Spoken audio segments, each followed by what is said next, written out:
Welcome students. अभी तक हमने चैप्टर 6 में जो कि वर्क एनर्जी एंड पावर है, इसमें वर्क और एनर्जी के बारे में जाना। आज हम लोग पावर डिस्कस करेंगे। ये पावर क्या होता है।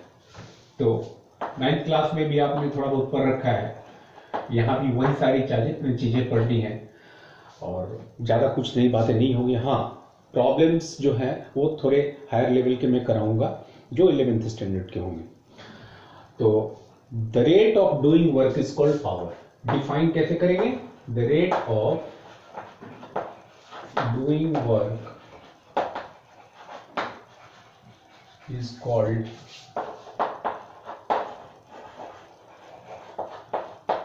पावर। इसका क्या अर्थ हुआ? कोई भी वर्क किया जा रहा है, एक सेकेंड में, यूनिट टाइम में कितना वर्क किया जा रहा है। कोई जरूरी नहीं कि एक सेकेंड ही हो। एसआई सिस्टम में हम देखते हैं कि 1 सेकेंड में कितना वर्क किया गया।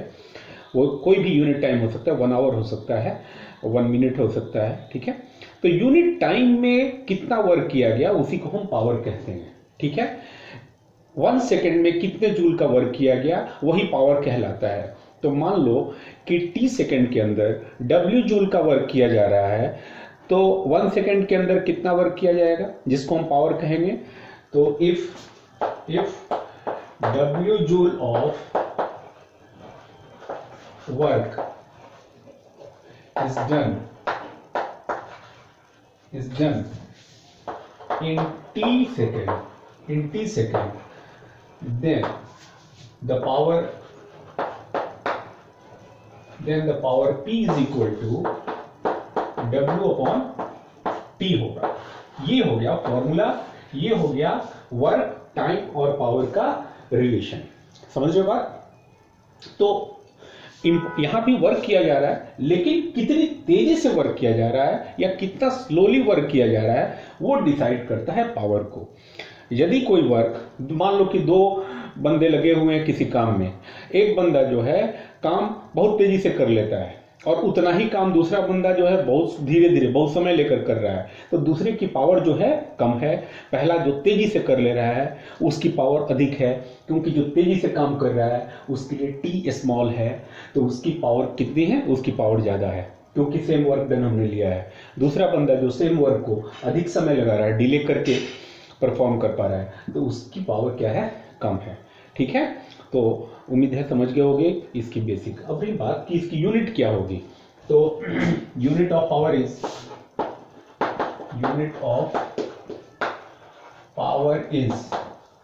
तो पावर की यूनिट जो है वर्क की यूनिट अपॉन टाइम की यूनिट होनी चाहिए। ठीक है, तो पावर की यूनिट जो होगी वो वर्क की यूनिट जूल और टाइम की यूनिट सेकंड, तो जूल बाई सेकंड होनी चाहिए एसआई सिस्टम में यदि बात करें तो, जिसको हम वाट कहते हैं। तो unit of power is watt and 1 watt is equal to 1 joule per second, जिसका अर्थ यह हुआ कि यदि कोई एजेंसी 1 सेकेंड में 1 जूल का काम कर पा रही है, ठीक है, तो 1 जूल का वर्क यदि 1 सेकेंड में होता है तो हम कहेंगे कि उस एजेंसी की जो पावर है वो 1 वाट की है। ठीक है, पावर के लिए हायर यूनिट्स भी इस्तेमाल किए जाते हैं, क्योंकि 1 वाट तो बहुत छोटा यूनिट हो गया। 1 किलोवाट का यूज किया जाता है। 1 किलोवाट यानी कि 1000 वाट। ठीक है, equal to 10 to power 3 watt. 1 megawatt, ठीक है, मेगावाट का मतलब क्या हुआ भाई? तो 10 टू पावर 6 वाट पावर को हम 1 मेगावाट पावर कहते हैं। एक और यूनिट का इस्तेमाल किया जाता है जिसको हॉर्स पावर कहा जाता है। 1 हॉर्स पावर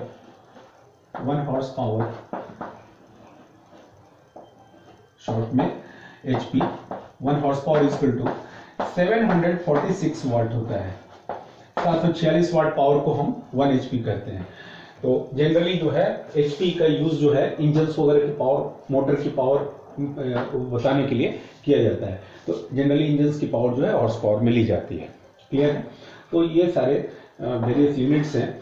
इससे हायर यूनिट्स भी इस्तेमाल किए जा सकते हैं, गीगावाट, टेरावाट, ये सारे यूनिट्स का भी इस्तेमाल होगा इन सब का। ठीक है, लेकिन ऑर्डिनरली हमारा काम इनसे चल जाता है। अब एक और बात, P is equal to W by T हुआ। ठीक है, इस मान लो कि ये इक्वेशन नंबर 1 है, तो इक्वेशन 1 को हम एक दूसरे तरीके से भी लिख सकते हैं। From equation 1 P is equal to, ये जो W बाई टी है इसको हम यूं ही लिख सकते हैं। W क्या होता है, F dx। मान लो कि स्मॉल डिस्प्लेसमेंट dx हुआ, तो ये जो वर्क हुआ F dx के इक्वल होगा अपॉन टी कर देंगे। तो ये जो होगा, मान लो कि ये स्मॉल वर्क हुआ था स्मॉल टाइम dt के अंदर, ठीक है, तो P इक्वल टू dw बटा dt हम लिखेंगे, तो dw को हम लिखेंगे F dx अपॉन dt, ठीक है। देखो ये फॉर्मूला इस फॉर्मूला जैसा ही है, बस यहाँ डिफरेंशियल फॉर्म में हमने नहीं लिखा है। मान लो कि एक स्मॉल टाइम इंटरवल dt में dw वर्क किया गया, तो P equal to dw by dt भी लिखेंगे। dw को हम F dx लिखते हैं, ठीक है। डॉट हटा दो क्योंकि हम वेक्टर सिंबल तो ले नहीं रहे। F dx बाई dt, ये जो dx अपॉन dt है ये क्या होता है, ये वेलोसिटी होता है, rate of change in displacement. तो ये हो गया तुम्हारा F, अगर वेक्टर फॉर्म में भी रखते हो इसको तो कोई दिक्कत नहीं है, डॉट लगाना पड़ेगा, ठीक है। तो F डॉट v हो जाएगा, क्योंकि since v is equal to dx upon dt होता है। तो एक्चुअली पावर जो है 10 power is equal to 10 power P is equal to F dot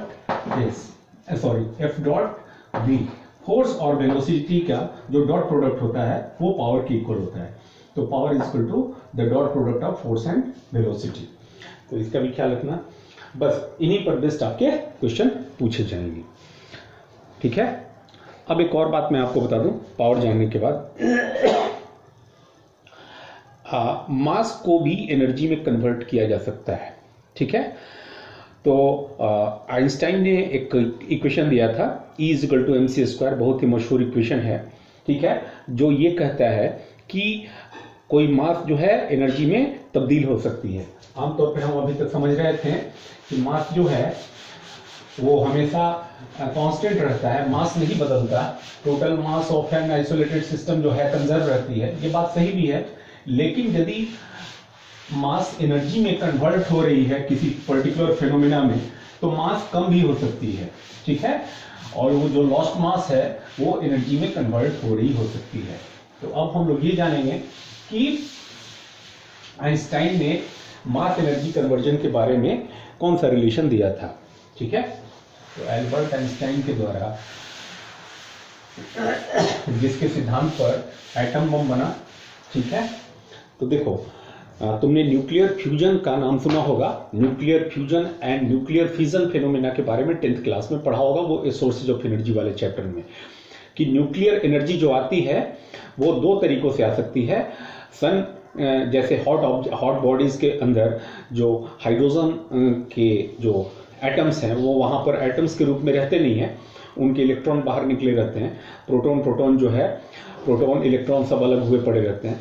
तो इतना अधिक टेम्परेचर है सन के कोर में, करोड़ों डिग्री सेल्सियस, उतने हाई टेम्परेचर पर प्रोटॉन्स जो हैं नज़दीक आकर के भिड़ते हैं, और जब बहुत स्मॉल सेपरेशन पर आ जाते हैं दो प्रोटॉन्स, करीब फर्मी रेंज मतलब 10 टू पावर -15 मीटर जितने नज़दीक आ जाते हैं, तो एक घटना घटती है, उसके बाद वो दोनों फ्यूज हो जाते हैं और दो प्रोटॉन मिल करके एक हीलियम वाला आयन बनाते हैं, हीलियम। तो दो प्रोटॉन जो है ड्यूटेरॉन बनाएंगे, ट्रिटियम बनाते हैं, ट्राइट्रॉन बनाते हैं। तो इस तरह से वहां पर न्यूक्लियर फ्यूजन की घटना घटती है सन के अंदर। और जब ये घटना घटती है, इस प्रोसेस में एक दूसरी बात ये होती है कि मास जो है, जैसे दो प्रोटॉन मिलकर के ड्यूटेरॉन बनाए, तो उस ड्यूटेरॉन का जो मास होता है वो उस दोनों प्रोटॉन के मास के सम से थोड़ा सा कम हो जाता है, यानी कि कुछ मास का लॉस होता है, ठीक है।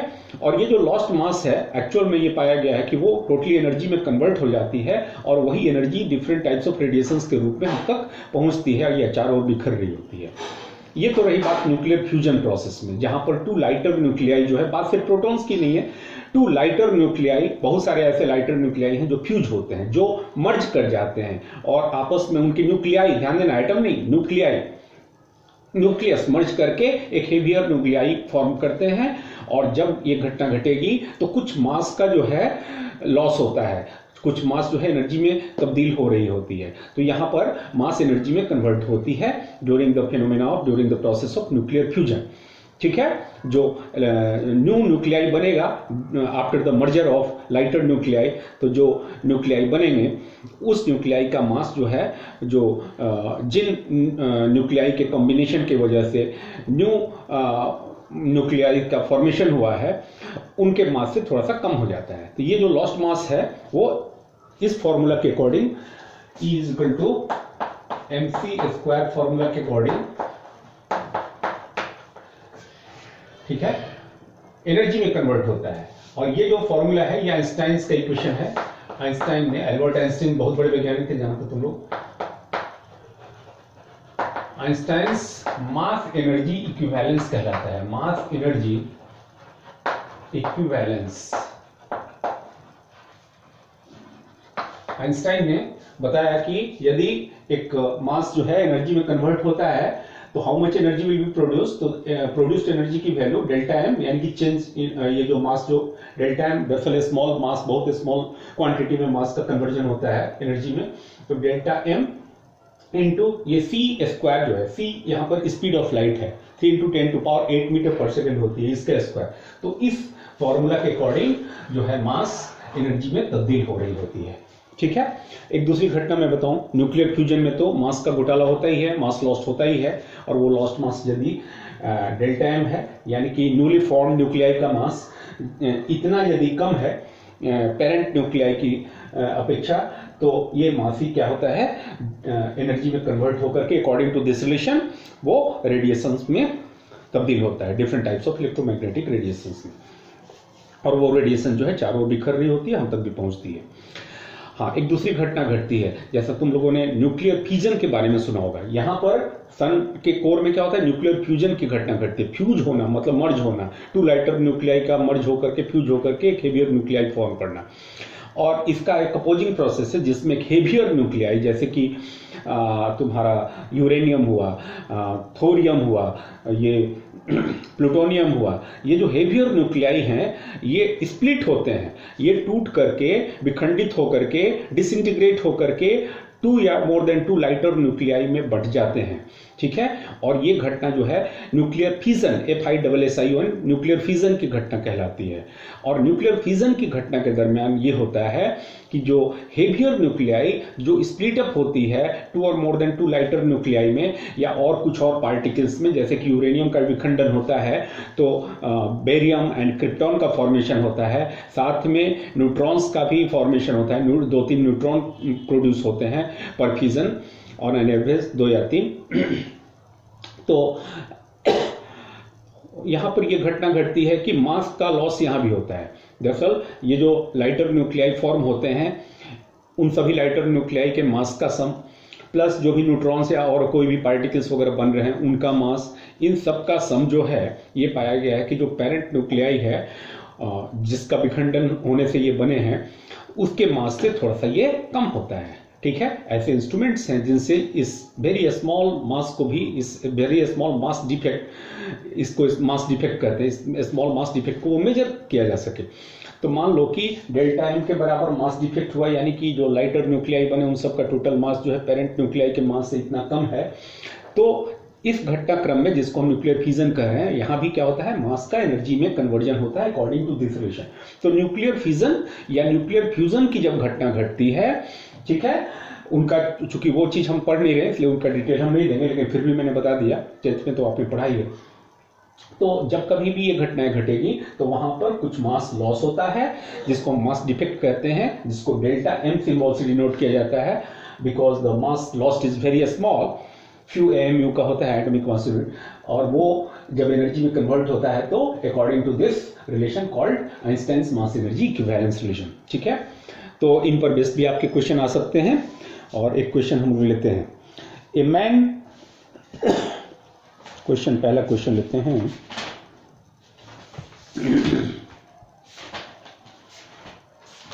मास एनर्जी इक्विवेलेंस पर लेते हैं।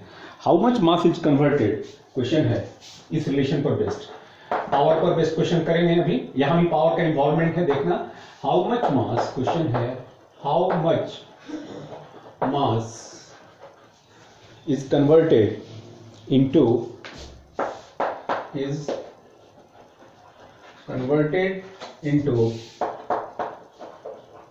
how much mass is converted into energy per day,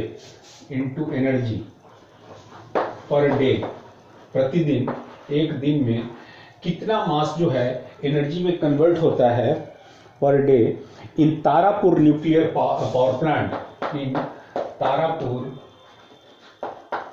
nuclear power plant.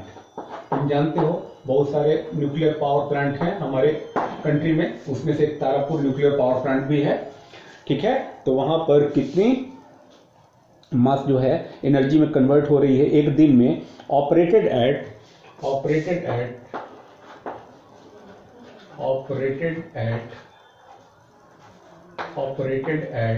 10 to power 7 watt, 10 to power 7 watt, sorry kilowatt, 10 to power 7 kilowatt, ठीक है। तारापुर पावर स्टेशन की जो ये पावर है, उसकी जो पावर प्रोड्यूसिंग एबिलिटी है वो 10 to power 7 किलोवाट की है। इतना पावर वो प्रोड्यूस करता है तारापुर पावर प्लांट जो है।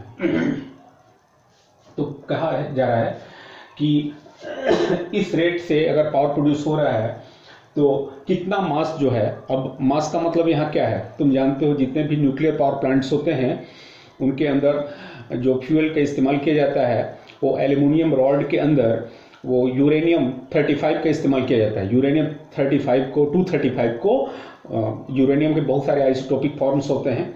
U-235 एटॉमिक नंबर 92 होती है, 92 होती है। एटॉमिक मास जो है इनके अलग अलग हो सकते हैं। 235, 238 ये प्रकृति में सबसे ज़्यादा पाए जाते हैं। 238 वाला सबसे ज़्यादा पाया जाता है, ठीक है। अगर 100 ग्राम यूरेनियम निकलता है तो उसमें से 99.3 ग्राम U-238 होता है, ठीक है, ये वाला आइसोटोप, और 0.7 ग्राम सिर्फ U-235 होता है। लेकिन न्यूक्लियर पावर प्लांट्स में जो फ्यूल इस्तेमाल होता है वो U-235 होता है, यानी कि जो कि बहुत कम मात्रा में पाया जाता है प्रकृति में, उसका इस्तेमाल सबसे ज़्यादा, वही जो है फिजाइल मटेरियल होता है, वही न्यूक्लियर पावर प्लांट में फ्यूल के रूप में इस्तेमाल होता है। हालांकि बिल्कुल उसको 100% प्योरिटी के साथ अलग थलग करना असंभव है। इसीलिए क्या किया जाता है कि हमारे इंडिया में एक सिटी है हैदराबाद, वहाँ पर एक यूरेनियम इनरिचमेंट प्लांट है, ठीक है। तो बिहार से या उधर, अब तो झारखंड हो गया, झारखंड में वहाँ पर माइंस हैं, यूरेनियम के माइंस हैं। यूरेनियम के माइंस से जब निकाला जाता है यूरेनियम ओर, तो यूरेनियम ओर जिसमें कि यूरेनियम 238 जो है आइसोटोप सबसे अधिक मात्रा में पाया जाता है 99.3%, और 0.7% U-235 जो पाया जाता है, तो उसको बड़े ही तरीके से, उसको बड़े ही सेफ्टी तरीके से उसको वहाँ से ट्रांसपोर्ट किया जाता है हैदराबाद के इनरिचमेंट प्लांट को। उस इनरिचमेंट प्लांट का काम यही है कि वो यूरेनियम के ओर में U-235 के कॉन्सेंट्रेशन को 0.7% से इनरीच इसलिए उसका नाम है इनरिचमेंट प्लांट, उसकी परसेंटेज को बढ़ा करके अप टू 3% कर देना।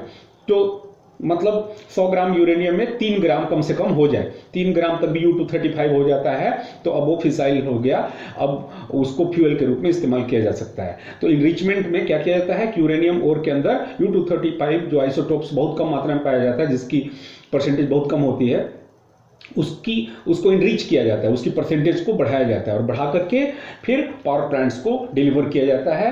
और कैसे डिलीवर किया जाता है, तो एल्युमिनियम के पाइप्स में, एल्युमिनियम के थिक पाइप्स के अंदर उनको भर के और टैप करके, और फिर एल्युमिनियम रॉड्स के रूप में, हॉलो एल्युमिनियम रॉड्स के अंदर इन फ्यूल को रख के भेजा जाता है, और वहां पर रिएक्टर के अंदर, न्यूक्लियर रिएक्टर के अंदर ये फ्यूल रॉड्स के रूप में इस्तेमाल होते हैं, जिनको बाहर से न्यूट्रॉन बीम से बम्बार्ड करा करके और फिर न्यूक्लियर फ्यूजन की घटना को अंजाम दिया जाता है। और उस फ्यूजन के दरमियान, उस फ्यूजन प्रोसेस के दरमियान जो है, जहां पर कंट्रोल्ड फ्यूजन रिएक्शन कराया जाता है, और ये चेन रिएक्शन होता है, न्यूक्लियर चेन रिएक्शन पढ़े होगे तुम लोग 10th में, ठीक है, वो होता है। और उसका नतीजा ये होता है कि मास एनर्जी में जो कन्वर्ट होती है, वही एनर्जी किसकी मास, U-235 से जो बेरियम क्रिप्टन बनते हैं फ्यूजन होने के बाद, और जो भी 2-3 न्यूट्रॉन बनते हैं, तो वहाँ पर जो मास लॉस होता है, वहाँ जो मास डिफेक्ट होता है पर फिजन, और इस तरह से न जाने कितने फिजन हो रहे होंगे पर डे,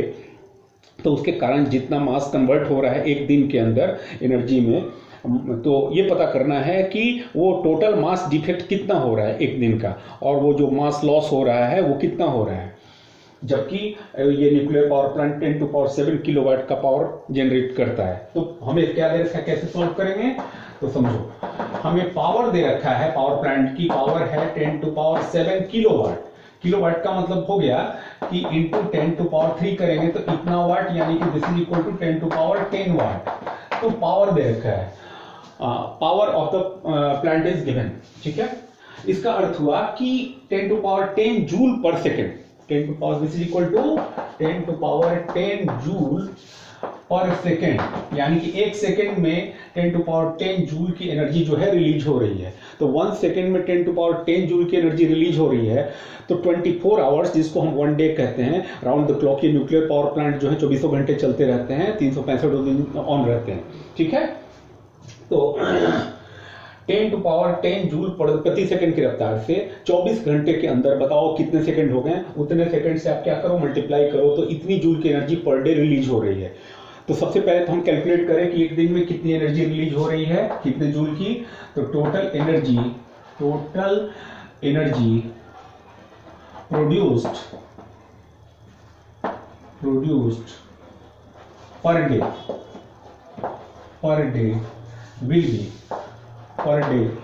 विल बी तो बताना, तो कितना एनर्जी प्रोड्यूस हुआ। तो energy produced will be equal to, energy is equal to होता है P इंटू टी, ठीक है। तो power is equal to work या एनर्जी बाय टाइम, तो एनर्जी इज इक्वल टू हो जाएगा पावर इंटू टाइम। तो ये पावर हो गया तुम्हारा 10⁻10 joule per second into time डालो, तो ये 24 घंटा इंटू 1 घंटे में 3600 सेकेंड, इससे मल्टीप्लाई करो तो इतने जूल की एनर्जी प्रोड्यूस होगी पर डे। तो ये जो पावर प्लांट है ये कितना हो जाएगा, ये तो इतनी एनर्जी प्रोड्यूस करेगा एक दिन में।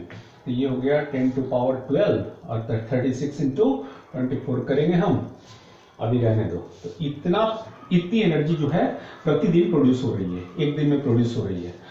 तो पूछा क्या है हमसे कि कितना मास कन्वर्ट हो रहा है। तो मान लो कि if m mass is converting into energy per day, मतलब कि यूरेनियम के फिजन से जितना मास डिफेक्ट हो रहा है एक दिन में, जितना मास एनर्जी में कन्वर्ट हो रहा है वो अगर m है, तो फॉर्मूला क्या कहता है कि m into C square is equal to then यहाँ पर mc² must be equal to 10⁻10 into 24 into 3600 joule, ठीक है। तो ये बताओ कि so m is equal to 10⁻10 into 24 into 3600 joule divided by कितना हो जाएगा, डिवाइडेड बाई c² होगा। c² का मतलब क्या हुआ, c का मतलब स्पीड ऑफ लाइट, यानी कि 3 इंटू 10⁸ का होल स्क्वायर। ये काम अब हमें करना होगा। तो ये काम कैसे होगा, तो एक बात बताओ, ये स्क्वायर करना है 3 3 9 और ये 10⁻16 हो जाएगा। सो m इज इक्वल टू एक काम करो 10⁻10 और इसका 10 ले लो, ये 100, तो 10⁻12 हो गया। 10⁻12 इंटू 24 इंटू 24 इंटू 36 अपॉन ये 3 3 9 इंटू 10⁻16 kg, इतना किलोग्राम होगा। अब एक और चीज देखो, यहाँ 10⁻16 है, 10⁻12 से कट के 10⁻4 रह जाएगा नीचे, और 9 से 9 4 जा 36 हो गया, 24 इंटू 4 कितना हो गया 96। तो this is equal to 96 into 10⁻⁻4 kilogram, ठीक है। अब देखो 96 इंटू 10⁻⁻4 किलोग्राम, ये तो बहुत थोड़ा है, तो इसको ग्राम में भी बदला जा सकता है। ग्राम में बदलने के लिए क्या करेंगे, 1 kg 10⁻3 हो जाएगा, ठीक है, 1000 ग्राम। तो 10 टू पावर 3 से मल्टीप्लाई कर देंगे, तो this is equal to 96 into 10 to power -4 into 10 to power 3 gram. ठीक है, तो ये हो गया आपका 96 into 10 to power -1, this is equal to 10 से डिवाइड करोगे तो this is equal to 9.6 gram. तो एक दिन में 9.6 ग्राम, सिर्फ देखो ये ग्राम है, एक दिन में सिर्फ 9.6 ग्राम यूरेनियम जो है U-235 जो है, वो भी 9.6 ग्राम U-235 नहीं, हमें नहीं मालूम है, वो तो अलग कैलकुलेशन का विषय है, उससे ज्यादा होगा। तो 9.6 ग्राम तो मास डिफेक्ट होना चाहिए, इतना मास जो है एनर्जी में कन्वर्ट हो रहा है। ठीक है, टोटल मास जो है यूरेनियम का U-235 का वो तो ज्यादा होगा, तो इतना तो मास डिफेक्ट हुआ है, इतना जो लॉस्ट मास है यही एनर्जी में कन्वर्ट होती है। मात्र 9.6 ग्राम, 10 ग्राम भी नहीं, 10 ग्राम से भी कम मास जो है एनर्जी में कन्वर्ट होती है।